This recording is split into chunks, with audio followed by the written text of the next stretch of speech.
Hey YouTube, so following on from the DAWLESS video that I posted last week where I recorded a demo basically on the Tascam Model 12, this week I'm stepping it up another gear. I'm going to record DAWLESS again, but this time on some old tech. I'm going to record DAWLESS today on an old Boss BR8, which is a digital multi-track recorder that was produced in the early 2000s. Can I produce a track to the same standard on this machine? So that's actually quite a challenge, because this machine I've used many times. It was one that myself and my sister used in the early 2000s when we first got it. It was really expensive at the time and we were both so happy to have it, and it was marketed effectively as a studio in a box.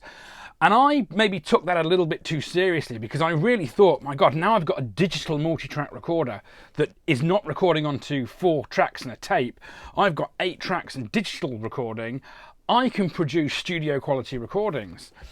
And that then led me to trying to make more of a band sound in the demos that I was making, which led me down a rabbit path I should never have gone down, because most of the tracks that I recorded with this machine back in the 2000s sound absolutely terrible. And they sound terrible, I think, because I didn't understand arrangement, I didn't understand recording, I didn't understand the techniques of getting a good vocal recording or a good acoustic guitar recording. I didn't understand the limitations that I had. And so when I tried to record on this machine, I was trying to do too much and I was doing nothing very well. The main culprit of the recording were the drums. I bought, I think it was a Zoom drum machine that I thought was amazing at the time, and I didn't really understand drum arrangement. I did a lot of bashing and boshing with toms, and I programmed these beats that were just terrible. They didn't sound realistic at all. I put them onto like track 7 and 8, and then I played against them, and they dominated all of my recording. My acoustic guitars, for some reason, I don't know why, I used to plug my acoustic guitar straight into this machine rather than getting a microphone to capture how it sounded, because I didn't really know how to record an acoustic guitar well. Because when I was trying to record it, I try and stick the microphone in the hole and I get this really boomy sound. You've got to remember, back then there weren't a lot of resources, there weren't YouTube videos to show you how to record things properly and how to mic things properly, so I was really just sort of grabbing in the dark. What this machine does is record a really nice clean signal. It uses a zip disk, which is effectively the big brother of the floppy disk. Everyone remembers the floppy disk, but nobody really remembers the zip disk. So it doesn't have a hard drive inside of it. It's got this disk in it that it records to, and it actually records quite well. I think the disks are 500 meg. This one, the drive seems to be broken and I can't get the disc to eject, but I've got a disc in it so I can actually record on it, which is a good thing. So we've got basically 8 tracks. I've got 2 inputs looking at the back of it, and I'm going to try and keep this simple. And this is what I should have done back when I got this machine, was to realise that this isn't a studio. It does have some effects, but they're not the best effects. I mean, it's very limited by the fact that this machine was produced in about 2001, 2002, I want to say, and so the effects sound quite digital. You know, there's a limitation on what they could do at that time, certainly when you're looking at now, but at the time it was like, wow, I've got a reverb in this, I've got an EQ in this, a multitude of possibilities. But the problem is I wasn't doing anything particularly well. So I'm hoping today I can rectify that. I'm going to try and record the first song I ever wrote to try and redeem this machine in my eyes, because it wasn't the machine, it was me. It was user error, and that is something that everybody should understand. Like, I don't care what you've got, if you've got some recording equipment, as long as you understand its limitations and you're doing what you do really well, you should get quite a good recording out of it. You could have the most expensive studio at your disposal, but if you don't know how to use the tools in that studio, you'll never produce good recordings. So the moral of this video is, whatever you are working with, learn how to use it well and learn basic techniques, and then you should get good results. I'm either going to prove that right or wrong in this video, so let's get to it. Okay, the first thing I'm doing is looking at what I actually have at my disposal here. So I've got line level inputs for track, what is effectively track 1, input 1, and I've got a microphone input for what is effectively input 2. But I don't have XLRs. I'm used to using XLRs, and I think I've only got one cable that has an XLR on one end and a jack on the other. So that's going to limit me straight away. I'm going to have to record, I think, all of my parts completely separately. I like really to record the acoustic guitar or the piano with my vocal, but I'm not going to be able to do that today. So I'm going to record the acoustic guitar onto track 1, and that's going to be my first order of the day. So let's get a microphone together and let's not do what I used to do. So recording the acoustic guitar on track 1, as I say, when I used to use this machine, I would plug my acoustic guitar into it with a jack to jack cable. I'm thinking maybe I did that because I didn't have two cables, one with jack, one with XLR, and I had a line input. But I should really have recorded my acoustic guitar with a microphone to get the sound of the acoustic guitar, because I think whenever you try and use the jack input from an acoustic guitar, you always get that slightly acoustic electrode type sound, which is never really that flattering and always sounds a little synthetic. So you want the recordings to sound as authentic as possible and as woody as possible to get the wood from the guitar. That's what I'm trying to do. So I'm going to start by getting a cable and plugging it into the machine. Of course, this also means that I can't use a condenser microphone because I need phantom power, and I don't have phantom power in this. So I'm using a dynamic microphone. I'm going to use a Shure dynamic microphone. I can't go wrong with it. I'm in a shed, and in this type of environment, that's probably the best thing to record. And I'm going to have the dynamic mic quite close to me with a pop filter on it to try and control the pops. That's of course when I come to do the vocal. I'm actually recording the acoustic guitar now, but I'm going to put this into, that's into the mic 1. Yeah, so that's into the right input. So jack in there, and of course the microphone, pull it into shot, XLR cable going into the microphone, nice little pop filter on the head of it. So what I'm going to try and do then, I'm going to try and turn the machine on. Let's see if it still works. I haven't actually turned this on in years, so we're about to find out if it still works. It should do. It should do. These things are built to last. Okay, it's powering up. The zip disk is whirring. That's a good sign.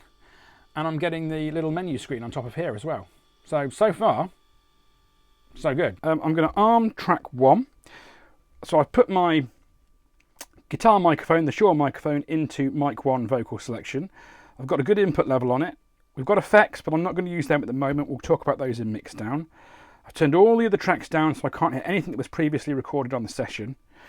I've got master volume up and some headphones coming out so I can monitor.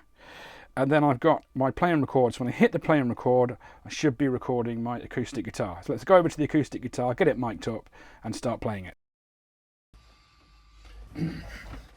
So what I'm going to do when I do this, I'm going to do a little backing vocal as well on the same track. So I've got an extra track basically for free.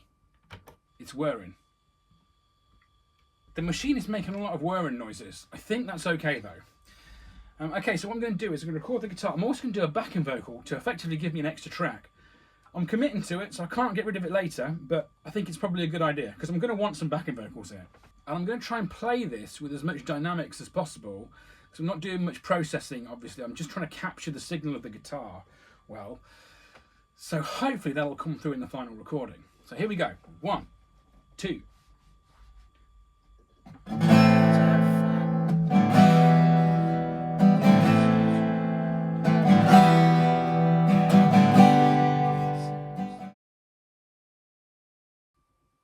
Vocal take 2. I'm tired of fighting the love I can't win, losing too much time to give in. Okay, so here we are with the Hofner-McCartney bass, the Beatle bass. I plugged it in straight in with the jack, so no issues with this, straight into the line input of the Boss.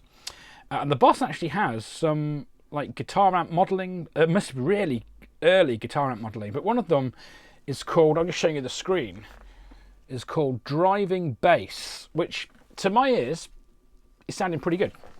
So I'm going to try and record the bass part, just a quick simple bass part with the rest of the song. Got my lead sheets, so let's give it a go.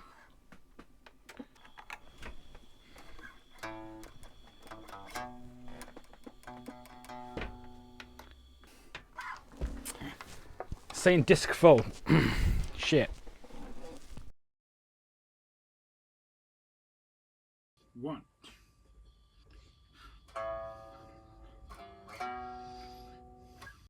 Okay, track 5 is the piano. Trying to work out what to play. I like that. I want to put that into, that's quite exciting. In that bridge. Da da da da da da da da da da da da.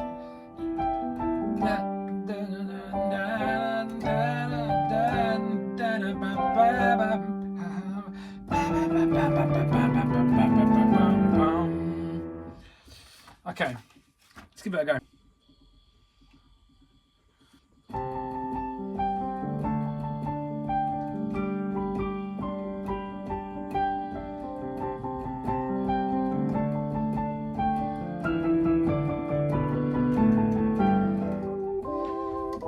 So I think I could put something like this on. It's kind of like it's called Surfs Up on the Roland piano.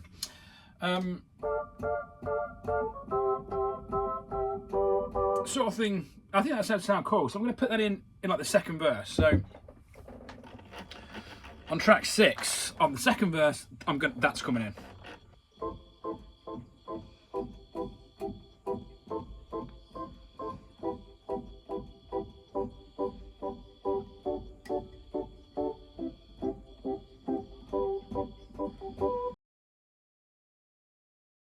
So a few days have passed and it's time now to mix the recording. I only actually ended up using 6 tracks, so I didn't need to put the backing vocals onto the same track as the guitar, because I could easily have put them onto track 7 and 8.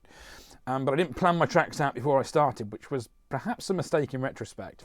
But that's fine. So I've come now and I'm just going to do a basic mix down just using the machine. I've just been listening through it on my AKG headphones, and I've sort of set the levels where I think they should be. If I just sort of bring you over then to the mixing console, it's got like a mixing console on it, and you can look at the effects and things that I've got. So I've used 6 tracks. I've got 2 acoustic guitars panned left and right completely. Then I've got my vocal, I've got the bass, I've got the piano, and I've got the little organ sound. Then you've got these controls up here: pan, EQ, chorus, and reverb. All you do is effectively, let's say you pan, you want to hear pan, then it shows you where all the panning knobs are, and you select the track that you want. So that's completely panned to the left, that's the first acoustic guitar, and the second acoustic guitar needs to be completely panned to the right. You can pan it by using this little jog shuttle switch over here. So I've put both guitars left and right, and then I put my vocal directly in the middle, and I've sort of set those 3 tracks up as I can. The bass also is directly in the middle, and the piano is sort of just off centre to the left, and the organ is right panned to the right. Then you hit the EQ knob, and again you can choose the track you want, and I've done just some basic EQ moves. I've turned the EQ on all of the tracks, and I've basically just rolled off a lot of the low end on everything but the bass. So the bass is taking up the low end. That will create a lot of room, hopefully, in the mix for the low end. I haven't done much to the high end on any of these tracks at all. The reverb, I've got reverb on the guitars, quite a bit of reverb on the vocal, no reverb at all on the bass, and a tiny bit on the piano, and no reverb at all on the organ. The reverb switch doesn't sound terrible at all. It actually sounds quite good, certainly given that it's such early technology, and the bass guitar has that sort of early bass modelling, so drive-in bass. It's one of the presets. There's all kinds of presets. On the vocal track, for instance, I've got a bit of a I think it's a bit of a delay on it as well. Sounds pretty good. I mean, it doesn't sound bad, really, as to what it is. And then I'm going to mix it down, and I'm going to have to do like a real-time automation in the mix. So as I'm mixing it down, I'm actually going to try and move some of the faders up and down in real time to give the mix a little bit more life and a little bit more air. So that's the plan. Of course, when I came to mix down, I suddenly realised I can't take the zip disk out and put it into my computer. And there's no way for me to make this machine communicate with my computer. So the question remains, how do I get it out of this machine and digitally into the computer so I can put a little bit of mastering on it and then put it into the end of this video? I think I have an answer. So I have here, if I can grab it, a Tascam DR5, which is like a little recorder that you can use to take out and about and record different things. It's just a little handheld recorder. And that has a microphone input. So if I plug that microphone input into there, and then I'm going to take the line out from the Boss and record directly into this little recorder. That way I'll have a digital file on this recorder of the mix that I can then put into the computer. So all mixed down, my thoughts on using it are, clearly, I don't think the results are as good as the results from the Tascam, on the newer Tascam. The technology has come along in leaps and bounds, and I don't think this really compares at all to the technology that you have on a computer. But it's nice to have that freeing element of not having to worry about all the bells and whistles on a computer.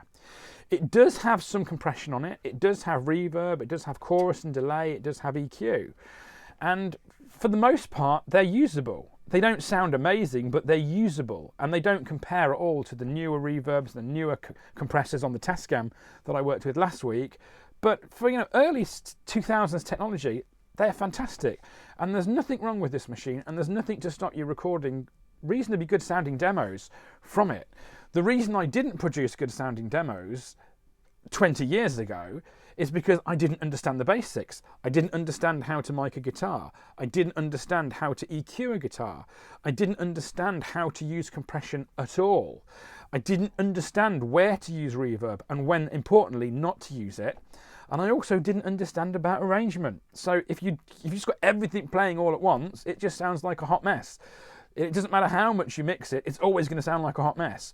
You have to understand key elements of arrangement. But if you've got some of those basic recording techniques under your belt, there is nothing to stop you using a little machine like this to produce an EP or even an album of songs. But would I use it every day?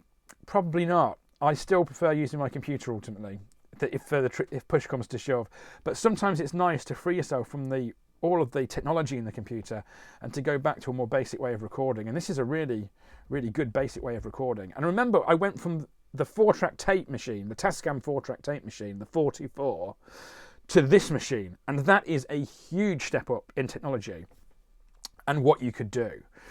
And then, of course, from this, I then went from this to a computer effectively, which took a long time to learn, even to the extent that I know how to use it. But when you can utilize some of the stuff that you've got in the computer and some of the plugins that you've got in the computer, you can make really, really good sounding recordings. But it's been great fun using this machine, and I'm happy that I've still got it. And I'm so grateful that we got it when we did, and that I was able to learn some basics with it and some mistakes, because sometimes you learn more from your mistakes than you do from your triumphs. And the demo that I produced with this machine 20 years ago is probably a very good example of that. So anyway, here's the song. It's called Ripped Apart. It's not my best song. As I say, this is the first song I ever wrote, but I thought it was apt to, and I was 17 I think when I wrote it, I thought it was apt to record the first song I ever wrote on this technology and then to have a record of it on YouTube. So really it's for my own fun. But if you like the recording, or if you don't like the recording, then let me know in the comments section. I'll try and respond. I love seeing the comments, and I love hearing what people have got to say, good or bad. So take care. See you soon.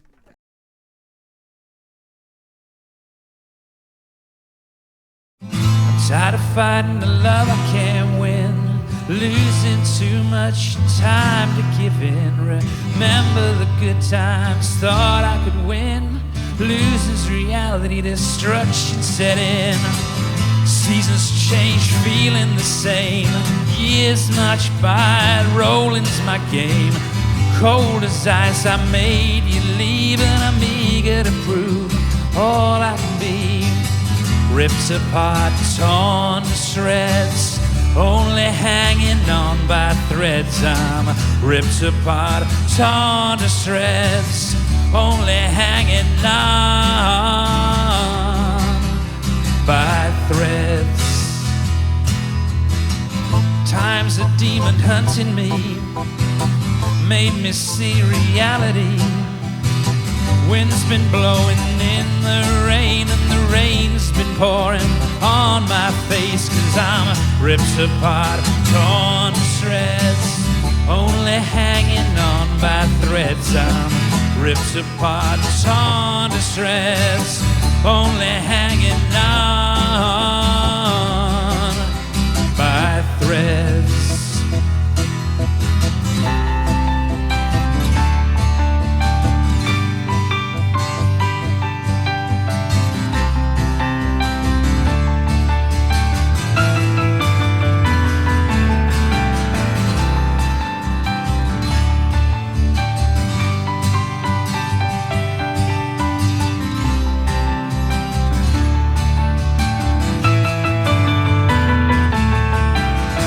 Rips apart, torn to shreds, only hanging on by threads. I'm ripped apart, torn